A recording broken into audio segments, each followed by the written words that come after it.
Good morning from Hawthorne, California. It's March 30th at just about 7 a.m. Pacific time. Welcome to the webcast of the Iridium-5 mission carrying the fifth flight of 10 Iridium Next satellites. You are seeing a live view of Falcon 9 beautifully framed by a rosy dawn as we prepare for launch in just over 10 minutes from now. Today's launch is scheduled for 2:13 Universal Coordinated Time, or 7:13 a.m. Pacific Daylight Time. I'm Michael Hammersley, a materials engineer here at SpaceX, and I'll be bringing you coverage of the SpaceX launch for Iridium Next during this webcast. Due to some restrictions from the National Oceanic and Atmospheric Administration, or NOAA for short, SpaceX will be intentionally ending live video coverage of the second stage just prior to engine shutdown. We're working with NOAA to address these restrictions in order to hopefully be able to bring you live views from orbit in the future. And though we'll be ending the video coverage, we'll be continuing to cover the major mission milestones on Twitter, so please join us there afterward.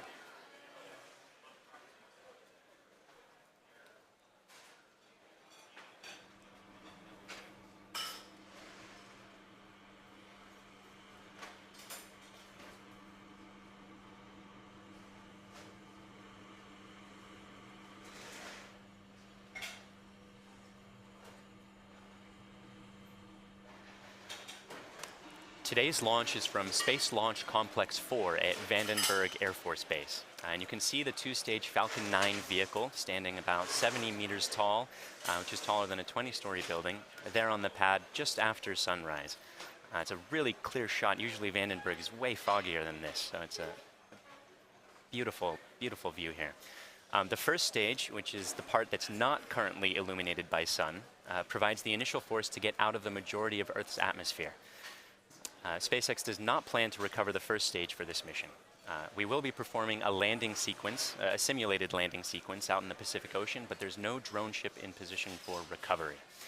So we won't be following it during the webcast, but you may hear call-outs on the countdown net while we follow the second stage into orbit. The second stage, which is the part in the sun right now, takes the satellite from the edge of space and accelerates it to orbital speeds of just over 7.5 kilometers per second, or 17,000 miles per hour. That's 10 times faster than a bullet.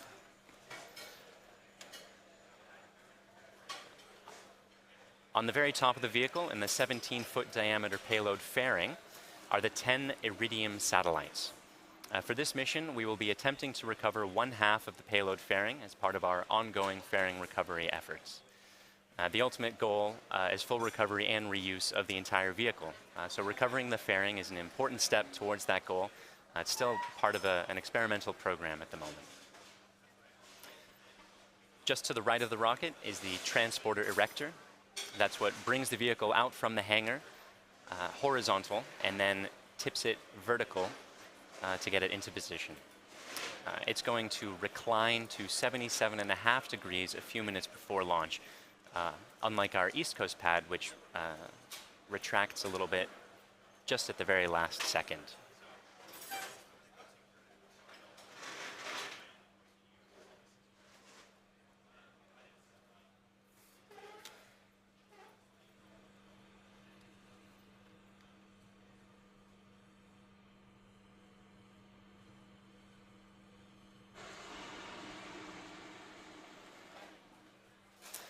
Quick status report. Falcon 9 has been loading propellants since about T-minus 70 minutes.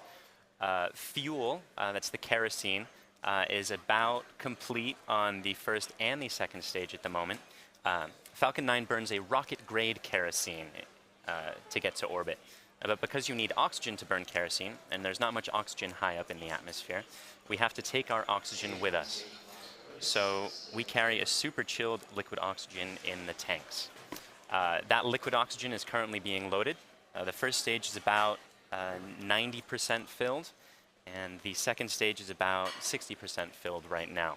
We'll be continuing to load those until just the last couple minutes before launch in order to keep that as cold as possible, in order to make it as dense as possible to fit as much on the vehicle as possible.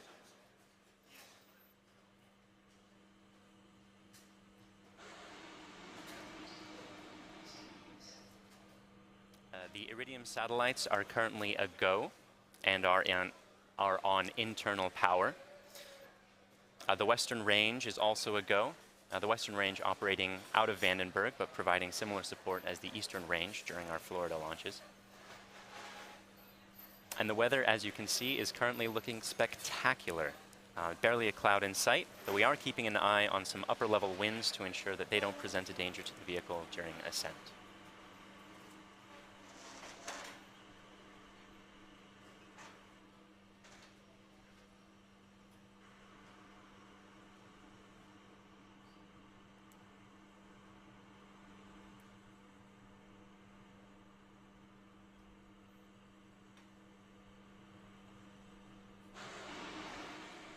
SpaceX is launching 10 Iridium Next satellites to low Earth orbit today. And this is the 5th of 8 launches to put that constellation into orbit. We started launching with Iridium in 2017. And after this launch, we will have put 50 of the Iridium Next satellites into those orbits.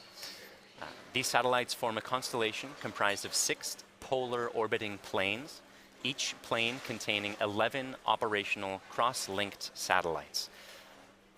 So you can see in the image on your screen that a polar orbit means that each satellite is going to cross over the north and the south pole every time it rotates the Earth. This is opposed to if it were an equatorial orbit, it would be going east to west or west to east, sort of around the equator. When completed, the Iridium network will be using a total of 66 active satellites, as well as 9 in-orbit spares. Each of those satellites weighs about 600 kilograms, and when the solar arrays are fully deployed, they have a wingspan of just over 9 meters. In order to correctly position those satellites into today's orbits, the SpaceX team has to launch right on time. So the launch window is only 1 second long, and if we delay for any reason, we have a backup opportunity at about the same time tomorrow morning.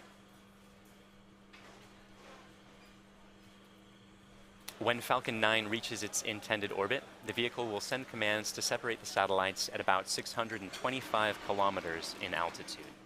The satellites will be released one at a time, about every 100 seconds. The entire sequence will take 15 minutes, and from there, the satellites will maneuver to their final orbits. We have a quick video from Matt Desch of Iridium explaining some of the unique features of the Iridium system.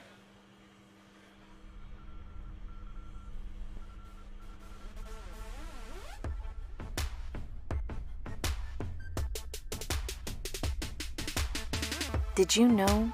Right now, there are 3.8 billion people connected to the internet, which is nothing compared to the nearly 20 billion things connected to the internet. Not those things, these things. Small things, medium things, large things, and by 2025, that number may grow to 75 billion things. Stack those things, and you could reach the moon 3 times. But did you know reliable internet to connect your things is not available on 80% of the planet? So on most of the planet, these things are out of reach. Did you know? Iridium low Earth orbit satellites provide reliable internet connectivity to the entire globe, bringing everything within reach, no matter where it is on the planet. Iridium is the satellite way to connect things to each other. Through a small little data modem embedded in all kinds of vehicles and devices and machines, we can make an internet connection to say where something is and how it's operating, and in fact send commands to turn it on or off or control it. Did you know nearly 1 million subscribers are already using the Iridium network to track, control, and monitor farming equipment, fish tracking buoys, remote construction, wind farms, pipelines, global fleets, scientific research, worker safety, and millions of other things? We're going to bring new technologies, faster speeds, easier to integrate technologies so you can put them into new services and applications much more easily than ever before. These new satellites, with all their capacity, power, and speed, are going to be able to turbocharge everything we do and bring so much more.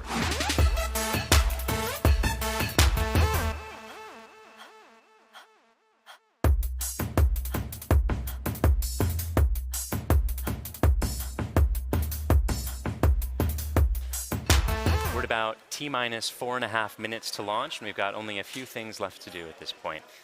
Engine chill began at about T-minus 6 minutes. That gets the engines to a cold enough temperature where the liquid oxygen doesn't turn into a gas immediately upon contact, which would make startup a bit tricky. The strong back is going to begin its lean back shortly.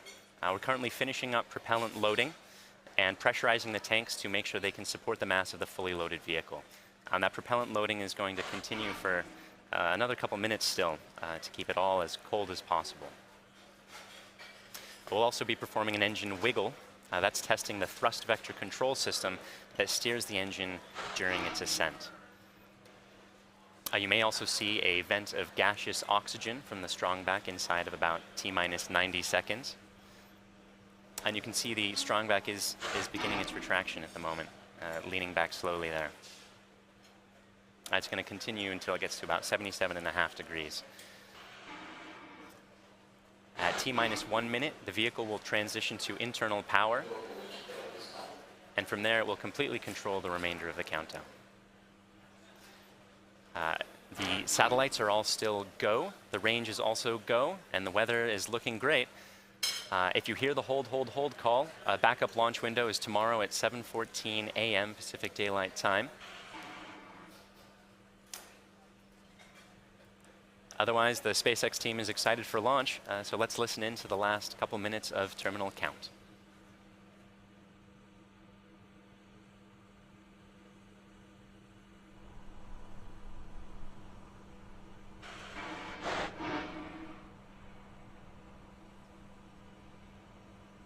Stage 1 LOX is closed out for flight.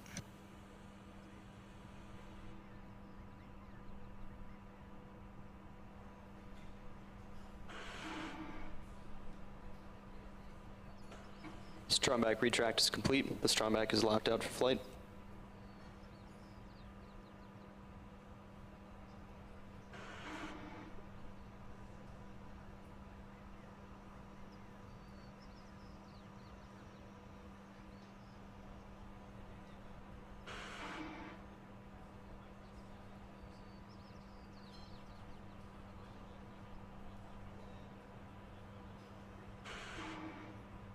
Rock, verify range is green. Rock, range is green.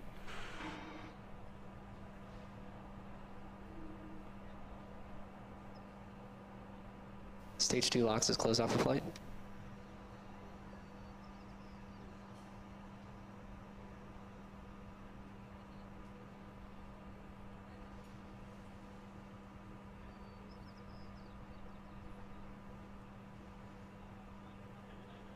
Vehicles in self-line.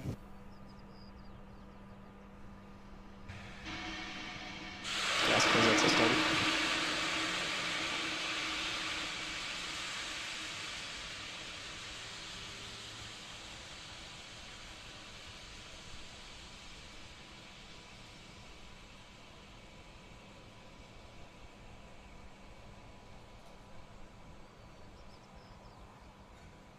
ASTS is ready for launch. Falcon 9 in startup. Ground side gas closeouts complete. Stage 1 tanks pressing for flight. This is the LD on countdown 1. We are go for launch.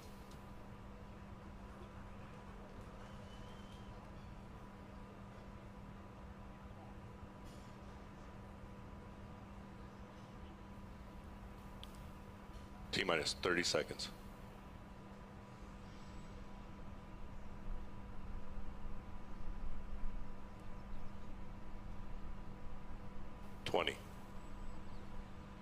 Propellant tanks, press for flight. 15.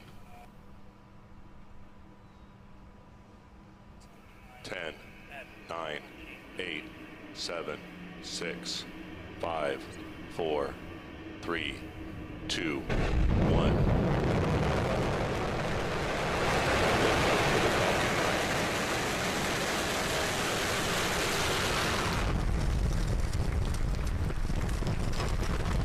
Vehicle is pitching downrange. Stage 1 propulsion is nominal.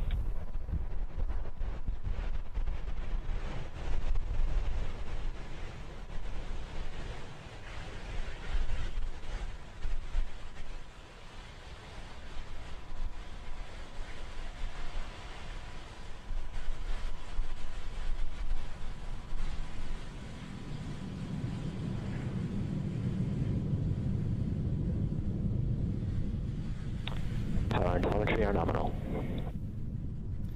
And we had successful liftoff of the Falcon 9, as you saw. It's pitching downrange at the moment to continue its ascent into orbit. Going supersonic right about now. And it'll be going through max Q shortly. Vehicle is supersonic. So we're decreasing the engine thrust to minimize the pressures of max Q, which is the point at which the rocket is pushing hardest against the atmosphere. Vehicle is experiencing maximum dynamic pressure.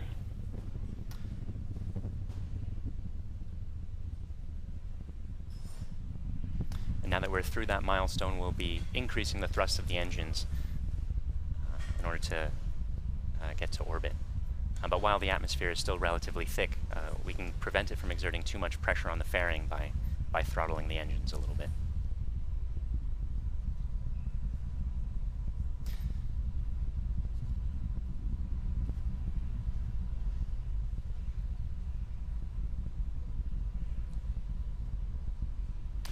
We're also chilling the Merlin vacuum engine. Vac engine chill has begun. And that call out means that we're bringing the engines down to the correct temperatures in order to prevent the liquid oxygen from turning into a gas in the second stage as well. Coming up shortly, we have a few events in quick succession. The first stage main engines will cut off, the two stages will separate, and the second stage will begin its first burn.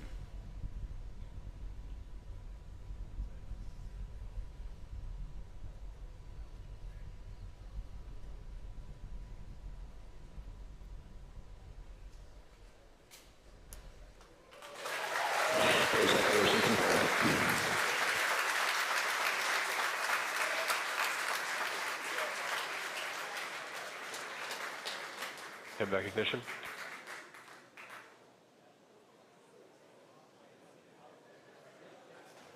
And there you saw it. The first stage main engines cut off, the two stages separated, and the second stage began its burn. You can actually see the first stage falling away behind the second stage for some of these shots. That's gorgeous.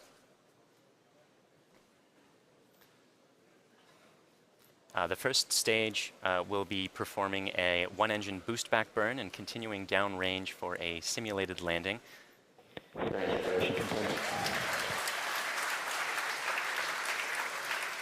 And you just saw the Second stage trajectory nominal. just saw the two halves of the fairing fall away. Good from nipple away. We will be attempting a recovery of one of the halves of the fairing today on our fairing recovery ship, Mr. Stephen, as part of an experimental program to reuse those parts of the vehicle.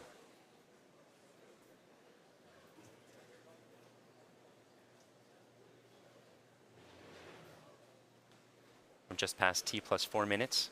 The Merlin vacuum engine is performing nominally, glowing red hot there in the vacuum of space.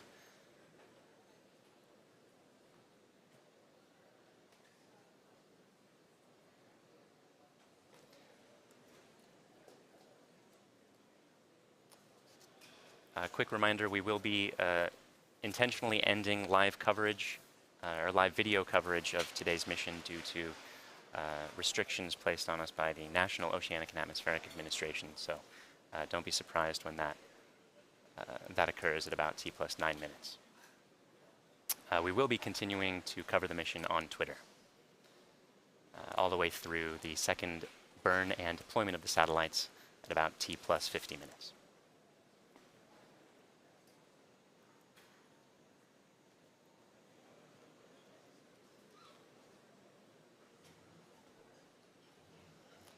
At T plus 5 minutes.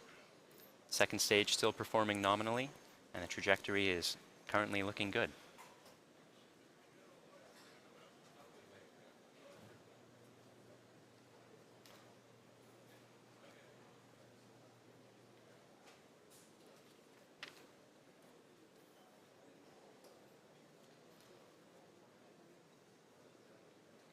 A couple interesting facts about the first stage as it's continuing its simulated landing.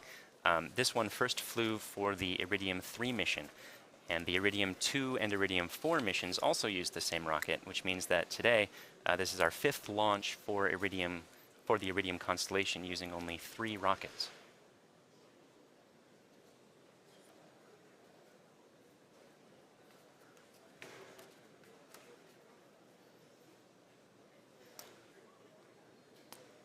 We're now at T plus 6 minutes, which puts us more or less exactly halfway through the second stage's first burn. The first burn is to bring the second stage into a parking orbit. That's going to be an egg-shaped orbit where the maximum altitude at the top of the egg is about 625 kilometers. But at the bottom of the egg, the orbit is only 180 kilometers in altitude. The second burn that we'll be performing is going to circularize that orbit so that it's 625 kilometers in altitude the whole way round.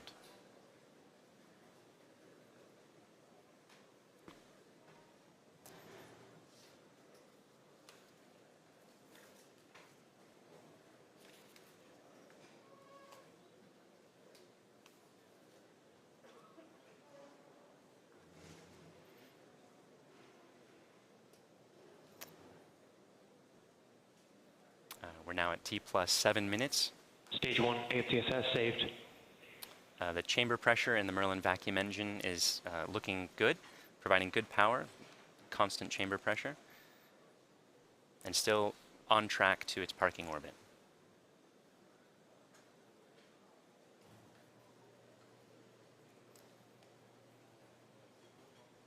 Between the end of the first burn and the start of the second burn, there's going to be about a 42-minute coast phase in order to position the second stage to prep for circularizing that orbit. We will be continuing that coverage on Twitter. LOS Stage 1, Vandenberg expected.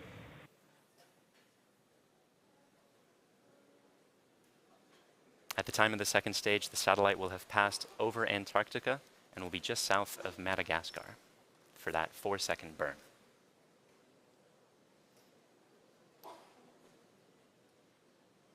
Now just past T plus 8 minutes. Second stage still performing nominally. Still on track for that parking orbit.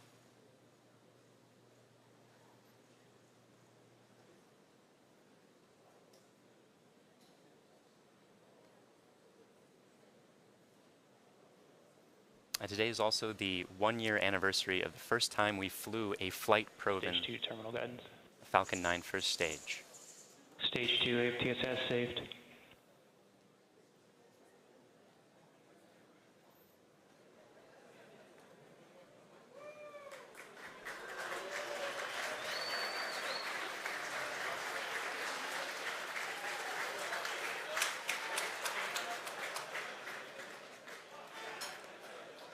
We're at about a few seconds now from the second stage completing its first burn. And we'll make sure that the burn is good. Western range assets expected. We have SECO. We just got confirmation that the second engine cutoff event occurred. We'll make sure that we are in the correct orbit.